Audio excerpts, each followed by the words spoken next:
வணக்கம் mister DKP vlogs. நீங்கள் ரொம்ப எதிர்பார்க்காதீங்க. பல கிராமங்களில் குலதெய்வ வழிபாடு இப்படி தான் இருக்கும். மரத்தடி சாமின்னு சொல்லுவோம் நம்ம. நாங்களும் 4-5 தலைமுறையாக இப்படி தான் வழிபட்டுட்டு இருக்கோம். எங்கள் தாத்தா, அவங்களோட தாத்தா அப்படின்னு சொல்லி ஒரு 4 தலைமுறையாக நாங்கள் இதை வழிபட்டுட்டு இருக்கோம்னு சொல்லுவாங்க பெரியவங்கெல்லாம். இங்கே நாங்கள் மொத்தம் 5 கடவுளை வழிபட்டுட்டு இருக்கோம். முதன்மையானது வீரன். இந்த சாமி மாடன், அடுத்து பெருமாத்தா, அடுத்து கல்லுடையான். இப்போதைக்கு ஒவ்வொரு சாமிக்கும் தேங்காய் உடைச்சு சூடம் ஏற்றிட்டு இருக்கோம்.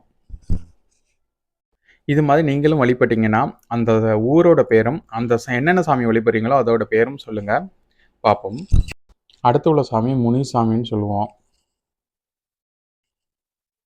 எனக்கு நல்லா ஞாபகம் இருக்கு. நான் சின்ன வயசுல இங்கே சொந்தக்காரங்க அந்த பங்காளிங்க எல்லாம் ஒன்றா சேர்ந்து சித்திரை கடைசி வாரம் நாங்கள் சாமி கும்பிட்றது வழக்கமாக இருந்தது.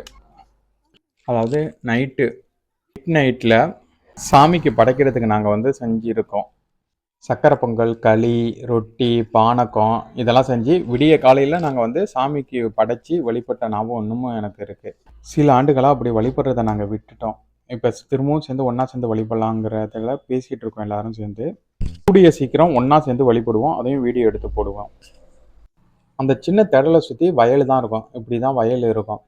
அதாவது இந்த அறுவடை முடிஞ்ச பிறகு தான் நாங்கள் சாமி வழிபாடு எப்பொழுதுமே எங்களுக்கு இருக்கும். எல்லாமே சொந்தக்காரங்க வயல்னால இந்த எல்லா வயலுமே நாங்கள் பயன்படுத்துவோம். இங்கே தூங்காமல் இருக்க பெரிய ஸ்கிரீனில் விடிய விடிய படம் போடுவாங்க. நான் தேட்டரில் படம் பார்த்ததை விட இப்படி படம் பார்த்தது தான் அதிகம்.